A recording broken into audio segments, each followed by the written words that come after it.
Inspirasi Inforia Islami tentunya hanya di Radio Institut Kefahaman Islam Malaysia. Tengah hari ini kita bakal bersama untuk sekali lagi menerusi perkongsian sains dan Islam. Untuk bersama dengan sahabat pendengar, anda boleh ikuti secara langsung di FB IKIM FM saat ini. Bagi yang telah menonton, sedang menonton sebab kita dah mula dah untuk perkongsian live di FB IKIM FM, tekan butang share supaya lebih ramai lagi dapat manfaat daripada perkongsian kita pada hari ini. Dan Alhamdulillah hari ini sekali lagi kita bawakan kepada anda di Konti IKIM, kita ada yang berusaha Dr. Syekh Muhammad Saifuddin. Syekh Muhammad Saleh merupakan fellow kanan merangkap pengarah di Pusat Kajian Sains dan Alam Sekitar Institut Kefahaman Islam Malaysia. Assalamualaikum Doktor. Waalaikumsalam warahmatullahi wabarakatuh. Alhamdulillah. Terima kasih banyak Doktor. Hadir ke Konti tengah hari ini nak bersama dengan sahabat pendengar. Kita nak belajar satu lagi cabang sains tentang sains forensik ataupun bedah siasat. Mungkin kot Doktor. Ataupun ada nama lain sebenarnya. Selain daripada forensik, bedah siasat. Nak tahu dari perspektif sains dan juga Islam. Mungkin awalan ini Doktor, kita boleh bawakan terlebih dahulu. Sebab yang tadi saya sebut tadi lah, sains forensik. Adakah berkata forensik tu bedah siasat? Ke lebih lagi sebenarnya? Mungkin awalan ini kita berikan definisi itu terlebih dahulu Doktor. Silakan. Baik, terima kasih Yati, para pendengar dirahmati Allah sekalian. Assalamualaikum warahmatullahi wabarakatuh. Salam sejahtera, selamat tengah hari. Saya ucapkan Alhamdulillah pada hari Jumaat penuh barakah ini kita dipertemukan lagi dalam program Sains Islam hanya di Radio IKIM. Dan hari ini saya teruskan perbincangan kita tentang cabang-cabang dalam bidang sains. Dan hari ini saya nak fokuskan kepada sains forensik. Saya rasalah saya berani cakap bahawa ramai daripada kita ini yang pernah dengar perkataan forensik. Dan mungkin bagi kebanyakan kita terdedah dengan istilah forensik ini secara khusus menerusi program-program di televisyen. Tengok movie. Movie ataupun kalau dulu drama-drama. saya ingat masa saya mungkin sekitar 20 tahun lepas kita ada siri-siri yang begitu popular seperti CSI contohnya. Sampai hari ini pun masih popular. Masih ada. Dan di situlah saya rasa ramai yang mula mengetahui istilah forensik dan juga ramai juga yang saya rasa tertarik dengan bidang forensik ini. Kalau kita tengok kepada istilah forensik, kalau kita letakkan perkataan sains di depan, sains forensik ini bermaksud bidang sains yang menumpukan kajian terhadap pengumpulan maklumat secara tersusun. Maknanya kalau kita tengok, kalau kita boleh imbas baliklah, kalau kita biasa tengok cerita-cerita tentang forensik ini, memang itulah yang dilakukan. Dia cuba kumpulkan bahan-bahan bukti, dilakukan analisis dan daripada situ dia cuba susun maklumat yang diperoleh daripada bahan-bahan tersebut. Ada plot-plot. Dari satu plot ke satu plot. Betul, itu dari segi cerita lah. Tetapi poinnya di sini ialah biasanya forensik ini kita guna untuk menyelesaikan satu-satu jenayah lah. Dan analisis maklumat-maklumat ini dilakukan bagi tujuan dibentangkan semasa perbicaraan di mahkamah. Dalam kes-kes jenayah, pembunuhan contohnya, bukti-bukti forensik ini digunakan sebagai bahan untuk membuktikan satu-satu kejadian jenayah itulah. Dan di sini bagi kebanyakan kita mungkin macam Yati sebut tadi tentang bedah siasat ataupun otopsi. Itu satu daripada cabang forensik. Tetapi apa yang saya akan kongsikan sebentar lagi, saya nak kongsikan bahawa sebenarnya cabang forensik ini begitu luas, merangkumi mungkin bidang-bidang yang kita tidak pernah terfikir. Jadi di sini saya ingin mengambil peluang dalam program hari ini untuk kongsikan perkara ini, maklumat ini, dan juga di hujung program ini nanti insya-Allah saya nak kongsikan juga bahawa perkara ini bukan satu benda yang baru. Malah dalam sejarah Islam pun ada contoh-contoh pendekatan forensik digunakan dalam menyelesaikan satu-satu masalah ataupun isu. Baik, ni yang tak sabar nak tahu ni, sebab bila doktor kata forensik bukan sekadar bedah siasat otopsi yang selalu kita nampak tu kat dalam dalam filem-filem dan sebagainya. Dia adalah bahan pembuktian juga untuk sebahagian kes. Tapi ni bila doktor sebut tentang ada banyak cabang, nak tahu doktor, apa antara cabang-cabang forensik yang ada sebenarnya doktor? Baik, kita mulakan dengan benda yang biasa kita tahu, iaitu otopsi ataupun bedah siasat. Dan otopsi itu sendiri pun sebenarnya ada cabang dia pula. Ada lagi? Ada cabang dia. Yang pertama kita ada forensik patologi. Forensik patologi adalah untuk menentukan punca kematian. Yang kedua kita ada forensik odontologi, iaitu kita nak kenal pasti identiti si mati menerusi rekod-rekod pergigian.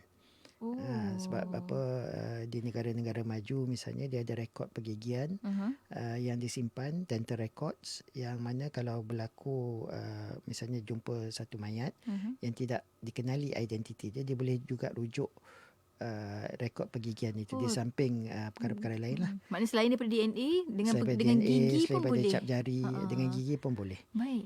Sebab kadang-kadang setiap orang ada Susunan gigi gigi berbeza. Satu kadang kita ada rekod tampalan, rekod gigi yang tak dicabut. Jadi itu membantu dalam proses mengenal pasti identiti orang yang telah meninggal dunia tadilah.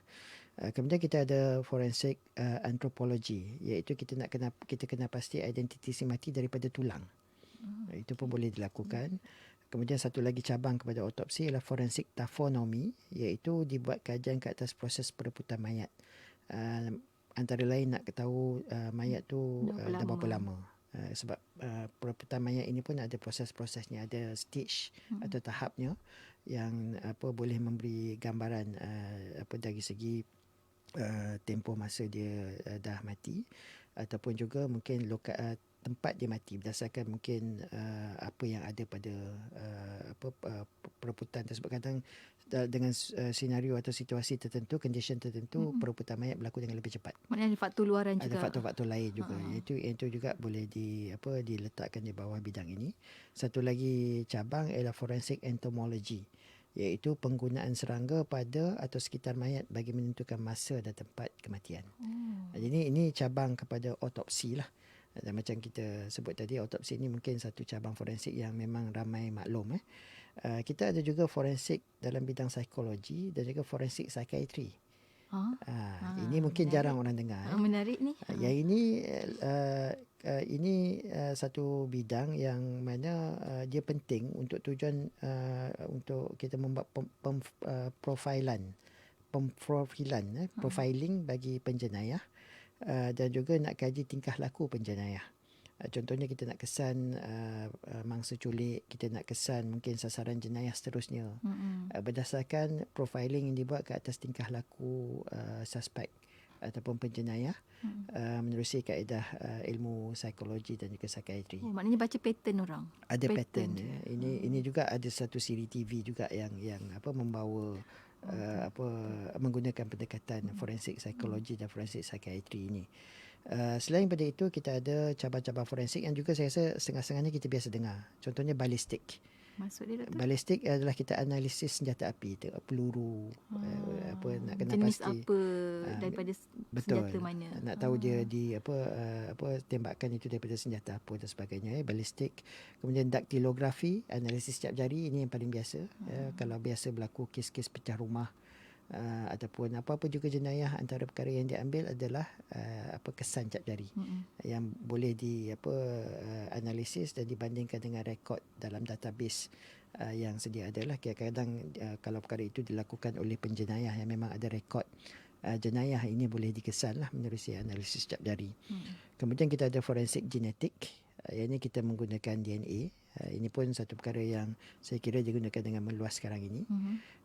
Kemudian tapi ini nanti insyaAllah kita cerita lebih lanjut lah. Baik. Okay. Kemudian kita ada serologi, satu lagi cabang dalam forensik, iaitu kita membuat ujian darah bagi mengesan kehadiran antibody dalam pengesanan jangkitan. Sebab forensik ni tak semestinya dalam konteks yang biasa kita fikirkan dalam konteks jenayah, tapi dia juga boleh jadi dalam konteks mengesan jangkitan yang boleh berlaku yang menyebabkan kematian. Okey. Kemudian analisis corak kesan darah. Kalau seseorang itu ditikam atau ditembak, biasanya akan ada corak tumpuk darah yang tertinggal pada dinding, lantai dan sebagainya. Itu juga boleh dianalisiskan untuk mengenal pasti, contohnya di senjata ataupun jarak seseorang itu ditembak contohnya dan sebagainya lah. Jenis senjata yang digunakan. Kemudian analisis kesan tapak kaki.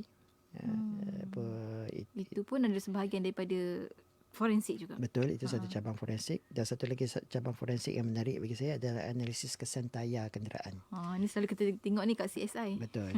Kita juga ada cabang seperti forensik toxicology. Maksudnya? Maknanya kita nak analisis kesan dadah dan racun. Mungkin seseorang itu dimasukkan racun ataupun dadah tertentu.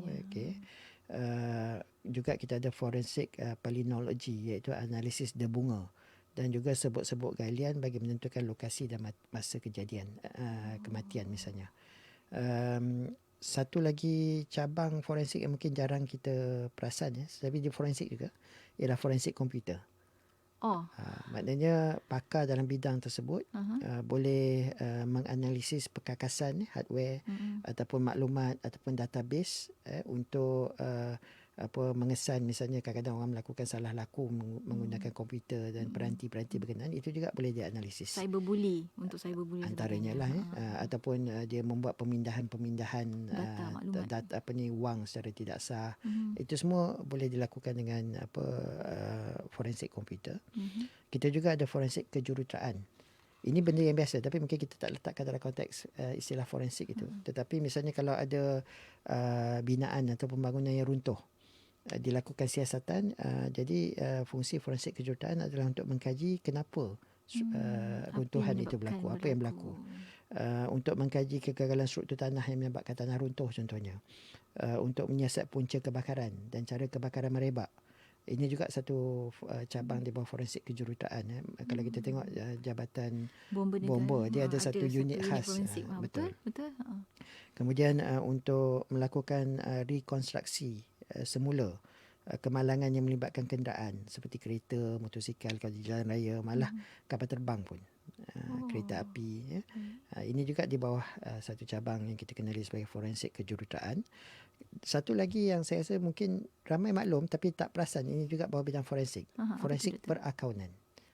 Maksudnya dia satu cabang, dia sebenarnya satu cabang forensik yang bukan bidang sains. Dia lebih melibatkan perakaunan, tetapi apa yang berlaku ialah mereka yang pakar dalam bidang forensik perakaunan ini, dia akan mengkaji, menganalisis dan mentafsir bukti-bukti perakaunan bagi mengesan penipuan, bagi mengesan penyelewengan, bagi mengesan pecah amanah dan macam-macam lagi lah. Jadi memang saya tahu di Malaysia pun ada universiti yang menawarkan bidang forensik accountancy ini.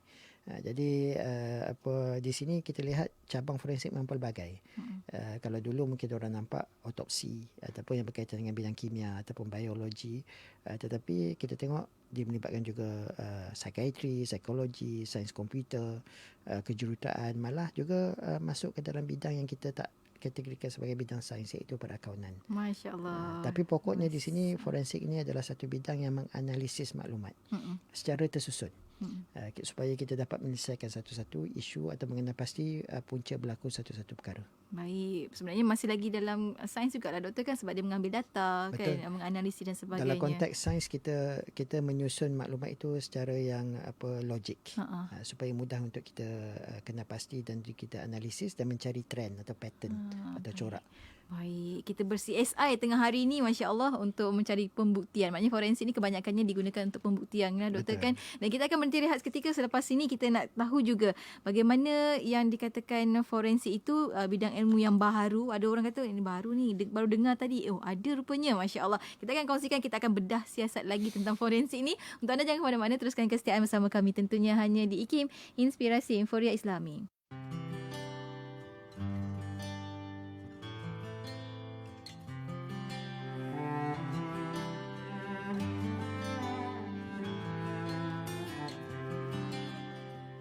You were always unselfish and sacrificed everything you risked to change life. Even when there was darkness, you broke the shackles and brought light. You called everyone to believe in Allah. Oh Muhammad, you are my hero. You are my hero.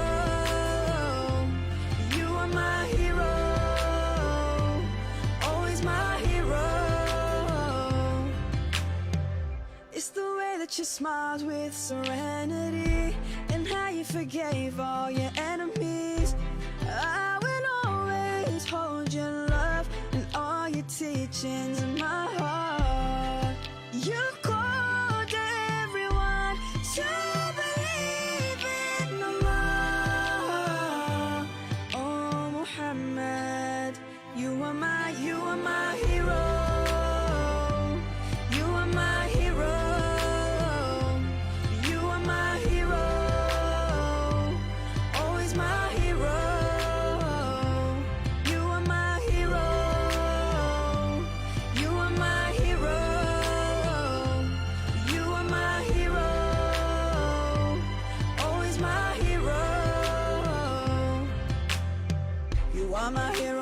keep you safe in my heart. You are my hero till the end and from the very start. You are my hero and you'll always be the best part of every single day. I will follow you. You are my hero and I'll keep you safe in my heart. You are my hero till the end and from the very start. You are my hero and you'll always be the best part of every single day. I will follow you. Hero, you're my hero. Hero, you're my hero. You are my hero. You are my hero. You are my hero. Always my hero. You are my hero. You are my hero. You are my hero. Always my hero. You are my hero. You are my hero. Always my hero. Inspirasi Euforia Islami tentunya hanya di Radio Institut Kefahaman Islam Malaysia. Kita kembali bersiaran waktu ini menerusi Sains dan Islam bersama dengan Yang Berusaha Dr. Syekh Muhammad Saifuddin Syekh Muhammad Salim, merupakan fellow kanan merangkap pengarah di Pusat Kias IKIM. Hari ini cerita tentang sains forensik dan daripada perspektif sains dan juga Islam, masya-Allah besarnya cabang forensik ini sendiri. Hari ini memang kita macam kat CSI itulah kan, siri-siri tu kita dapat bayang dah, oh itu sebenarnya, oh maknanya ada pelbagai kriteria dan juga cabang dalam sains forensik. Cumanya doktor, mungkin forensik ni adakah dia dikatakan sebagai satu bidang baru sebenarnya doktor? Okey, sebelum saya jawab soalan tu, tadi Yati ada sebut tentang CSI, saya pun ada sebut. Perlu saya sebutkan di sini bahawa dalam siri-siri program macam itu ada perkara-perkara yang walaupun kita nampak macam saintifik, tetapi sebenarnya dia fiction. Fiction. Maksud saya ada teknologi yang digunakan dalam cerita-cerita tersebut. Teknologi itu tidak wujud sebenarnya, tetapi dijadikan sebagai satu plot dalam cerita untuk menjadikan cerita lebih menarik. Betul. Jadi itulah kadang-kadang kita nampak glamour kan, dalam masa tak sampai sejam kes tu berjaya diselesaikan. Tapi realitinya bukan begitu. Forensik ini merupakan satu bidang yang memerlukan ketelitian, kerapian, kena cermat. Kerana dia membabitkan banyak perkara, melibatkan misalnya orang yang dibunuh. Kita nak cari bukti untuk mencari siapa yang membunuh. Perkara ini bukan perkara yang ringan. Maknanya kena diberikan penelitian dan juga kena cermat lah. Tabayun kepada bukti. Betul, aspek tabayun itu memang diguna pakailah dalam konteks bidang forensik. Jadi soalan Yati tadi, adakah forensik ini benda ataupun bidang ilmu yang baru?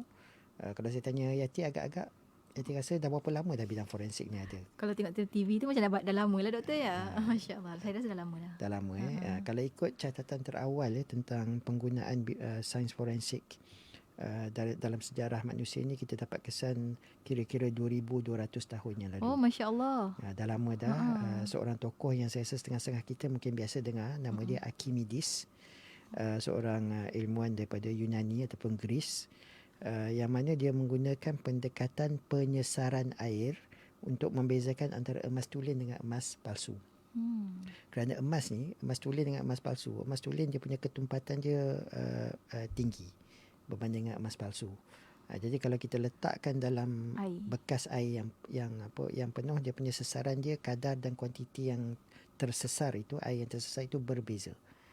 Jadi itu antara pendekatan terawal yang digunakan oleh ilmuwan Yunani, iaitu Archimedes, yang kita boleh kategorikan di bawah forensik.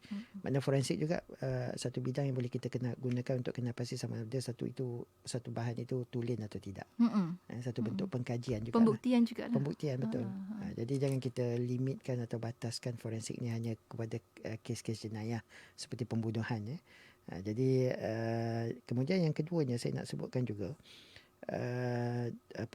selepas zaman Archimedes, yang orang atau seorang tokoh yang meletakkan bidang forensik ni sebagai satu perkara yang penting dalam kriminologi, iaitu untuk dalam bidang nak membuktikan sesuatu jenayah, itu ialah seorang tokoh daripada zaman dinasti Song di China. Iaitu nama dia Song Qi. yang hidup antara 1186 hingga 1249 Masihi. Jadi makna dah lebih 800 tahun dululah. Yang mana Song Chi ni seorang tokoh yang telah menulis satu buku yang sampai abad ke-19 kalau tak silap saya menjadi rujukan di Eropah. Dalam konteks bagaimana nak menganalisis bahan-bahan bukti yang berkaitan dengan jenayah seperti pembunuhan contohnya. Malah saya tak pasti kalau ada sesiapa yang pendengar kita masih ingat kisah Song Chi ini ada juga dijadikan siri dan pernah disiarkan di Malaysia, di TV Malaysia lebih 10 tahun yang lalu. Jadi again di sini kita lihat bahawa bidang forensik ini juga telah berkembang lama lah. Dan mungkin Song Chi kita boleh katakan orang yang terawal yang menyusun bidang ilmu ini menjadi sesuatu yang boleh dirujuk dan diguna pakai sehingga sampai ke Eropah juga dijadikan sebagai rujukan. Jadi yang berbeza antara dulu dengan sekarang adalah teknologi. Ilmu makin berkembang dan penggunaan teknologi melalui peranti-peranti dan juga macam-macam kaedah yang boleh diguna pakai yang mungkin memudahkan sedikit proses untuk membuat analisis, tetapi konsepnya sama. Maknanya daripada dulu lagi memang pembuktian itu dilakukan secara yang tersusun menggunakan pengetahuan yang ada untuk membuktikan bahawa sesuatu itu misalnya dalam kes Archimedes tadi emas itu tulen atau tidak. Juga untuk membuktikan dalam konteks jenayah yang berlaku dan seumpamanya. Baik. Maknanya dah lama dah. Bukannya perkara baru bila sebut tentang forensik ini.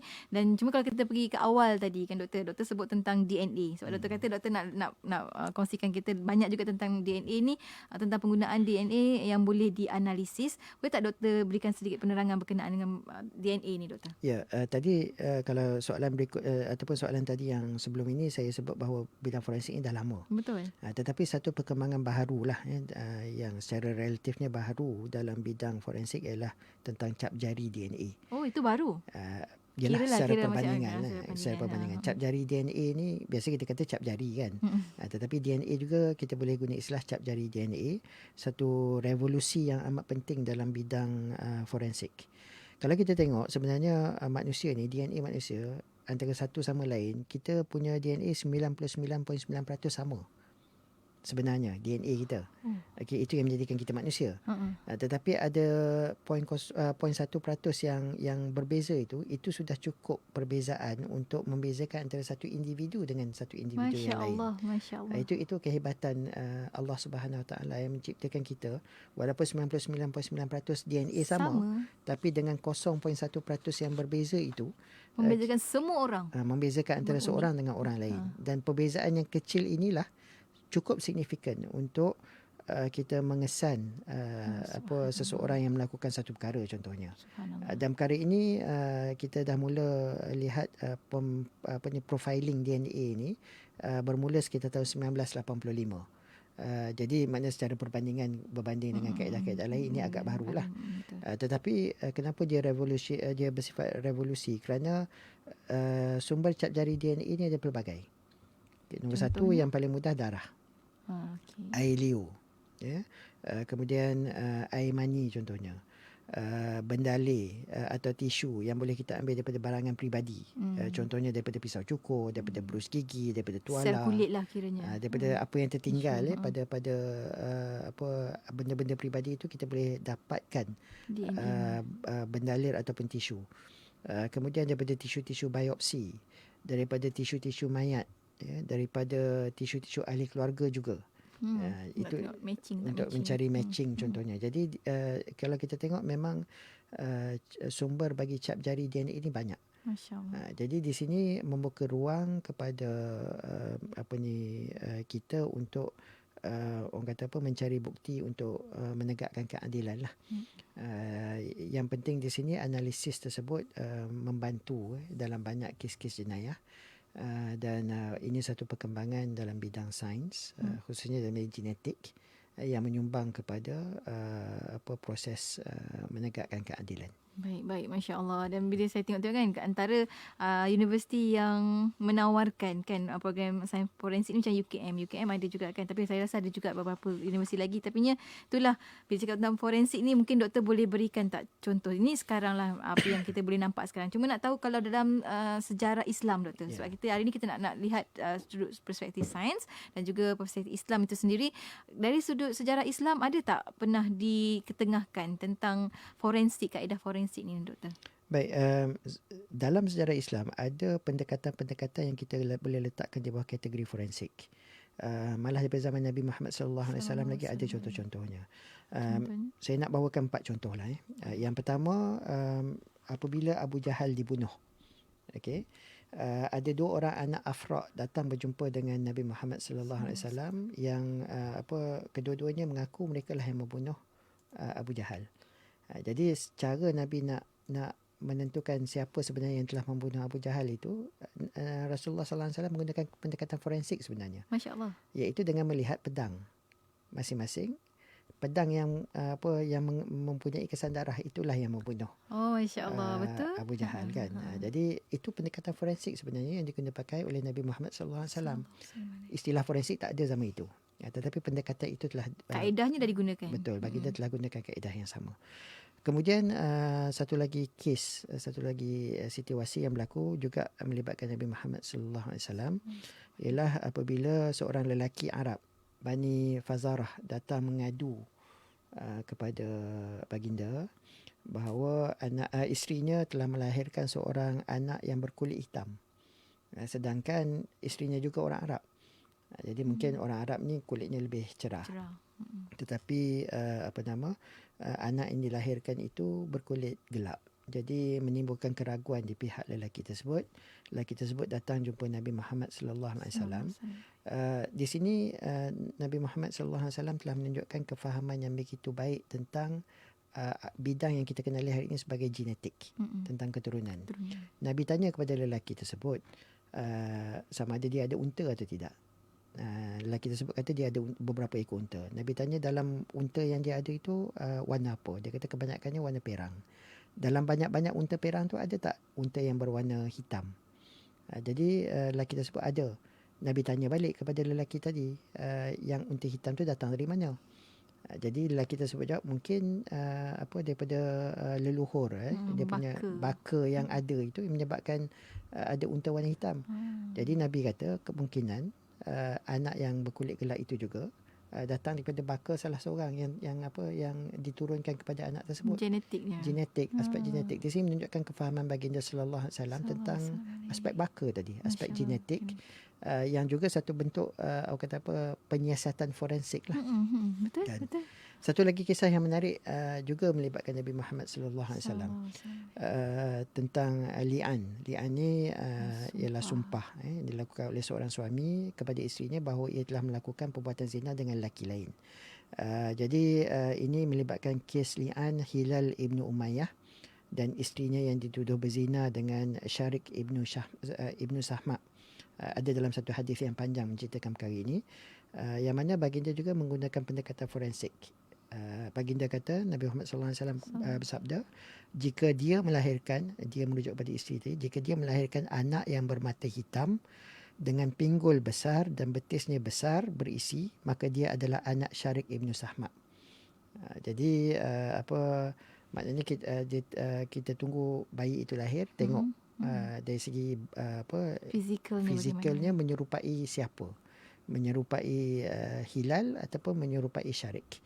Dan apabila bayi itu lahir, didapati bahawa mempunyai ciri-ciri yang disebutkan oleh Nabi Muhammad sallallahu alaihi wasallam. Jadi dia mempunyai ciri-ciri Syarik ibnu Sahma tadi. Jadi ini juga satu pendekatan forensik sebenarnya. Satu lagi kisah, ini kisah yang menarik bagi saya, berlaku pada zaman Sayyidina Umar Ibn Al-Khattab menjadi khalifah.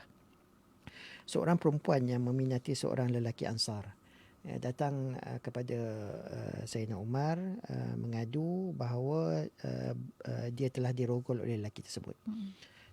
Sebenarnya apa yang berlaku ialah perempuan tersebut dia suka lelaki itu, tetapi lelaki itu tidak membalas cintanya.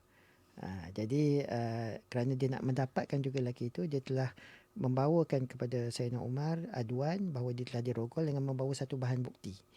Bahan bukti itulah pakaiannya yang dikatakan terdapat kesan air mani pada pakaian tersebut. Sayyidina Umar ni seorang yang akan sebelum membuat keputusan beliau akan merujuk kepada pakar-pakar. Kerana dia tidak membuat keputusan secara tergesa-gesa lah. Jadi Sayyidina Umar merujukkan pakaian tadi yang dikatakan dia ada kesan air mani tadi kepada beberapa orang wanita yang telah berkahwin. Dia tanya kepada wanita-wanita tadi, benarkah ini kesan air mani? Jadi semua wanita itu kata ya, ini kesan air mani. Dan Sayyidina Umar pun pada waktu itu nak jatuhkan hukuman lah. Tetapi tergerak pada diri Sayyidina Umar, digerakkan oleh Allah Subhanahu Wa Taala juga untuk merujuk perkara ini kepada Sayyidina Ali. Yang mana Sayyidina Ali apabila didatangkan bahan bukti pakaian tadi, meminta supaya dibawakan air panas yang menggelegak. Air panas yang menggelegak itu dituangkan ke atas kesan air mani pada pakaian tadi. Kesan yang dikatakan air mani tadi. Apa yang berlaku? Tiba-tiba kesan yang dikatakan air mani tadi bertukar menjadi pepejal berwarna putih. Dan Sayyidina Ali melihat benda itu dan Sayyidina Ali bukan setakat melihat, dia mengambil dan dia merasa pepejal putih itu, dan dia kata ini sebenarnya adalah telur. Masya Allah. Jadi apa yang berlaku ialah disebabkan perempuan tadi terdesak, dia telah melumurkan putih telur ke atas pakaiannya dan dia menuduh lelaki tersebut telah merogolnya. Jadi ini kalau kita lihat pada zaman Sayyidina Umar tadi itu pun telah ada kaedah pendekatan untuk membuktikan sesuatu menggunakan kaedah forensik. Seperti mana yang digunakan pakai oleh Sayyidina Ali. Kalau kita tengok putih telur, kalau kena dengan air panas, memanglah dia akan bertukar sifat menjadi pepejal berwarna putih. Ada tindak balas dia. Betul. Kalau air mani, dia tak akan jadi begitu. Jadi di sini menunjukkan kebijaksanaan Sayyidina Ali dalam menyelesaikan masalah tersebut, dan juga kebijaksanaan Sayyidina Umar yang merujuk kepada orang yang boleh membantu menyelesaikan masalah tersebut. Jadi di sini kalau kita tengok dalam sejarah Islam pun sudah ada pendekatan-pendekatan forensik yang digunakan pakai, termasuk oleh baginda Nabi Muhammad sallallahu alaihi wasallam dan juga sahabat-sahabat dalam menangani cabaran-cabaran yang mereka hadapi untuk menyelesaikan masalah yang timbul. Masya Allah. Kalau satu masa dulu kan, bila saya dengar kata macam forensik ni, saya ingat macam orang ni kena pandai kimia, kena pandai biologi. Tapi bila doktor dah sebutkan pelbagai cabang forensik, maknanya tak semestinya doktor kan. Dan Alhamdulillah bila kita bawakan kisah-kisah sejarah, lagi luas sebenarnya penggunaan forensik daripada zaman dahulu lagi dah ada dah perkara ini, dan merungkai pelbagai masalah menerusi forensik. Kita sampai hujung-hujung doktor. Mungkin di hujung ni doktor boleh berikan sedikit kesimpulan lah untuk tajuk kita pada hari ini. Silakan doktor. Terima kasih Yati. Bagi saya bidang forensik ni satu bidang yang amat penting. Betul. Dan pastinya dia akan terus berkembang. Dan bagi saya juga forensik ni satu proses yang kita boleh gunakan untuk tabayun juga. Ini satu perkara yang amat dianjurkan oleh Islam. Dalam kita nak membuktikan sesuatu, dalam kita nak mengesahkan sesuatu, memang kita kena selidik betul-betul. Kita tak boleh terus menuduh, kita tidak boleh terus mengatakan sekian-sekian tanpa berlandaskan kepada fakta yang betul. Jadi bidang forensik ini adalah satu bidang yang Allah berikan kepada kita sebagai satu cara untuk menentukan kesahihan sesuatu perkara. Dan di sini juga perlukan kepada amanah. Betul. Orang yang ada ilmu forensik ini perlu bertanggungjawab dan perlu mengikut amanah supaya dia bercakap benar. Apa yang dia temui itu, perkara yang benar itu perlu disampaikan. Dia kena jujur. Dia tak boleh sembunyikan apa-apa. Dia tidak boleh fabricate ataupun palsukan apa-apa. Jadi saya fikir kita tidak boleh nafikan kepentingan bidang forensik ini. Penggunaannya amat luas, bukan saja dalam aspek jenayah tadi, tetapi juga dalam perkara-perkara harian pun saya rasa kita kena guna pakai pendekatan forensik. Kalau kita terima khabar berita apa-apa, kita selidik dulu. Kita tengok sumbernya siapa dan sebagainya supaya kita boleh yakin dengan apa yang kita terima itu. Ya, kumpulkan maklumat secara tersusun. Betul. Forensik, insya-Allah. Terima kasih banyak doktor untuk perkongsian pada hari ini. Sangat menarik bila kita belajar tentang satu lagi bidang sains, iaitu sains forensik dari perspektif sains dan juga Islam. Terima kasih banyak doktor. Sampai bertemu lagi minggu hadapan, insya-Allah doktor. InsyaAllah. Assalamualaikum. Waalaikumsalam warahmatullahi wabarakatuh. Dan untuk anda rakan pendengar, teruskan kesetiaan bersama kami tentunya hanya di IKIM, Inspirasi Inforia Islami.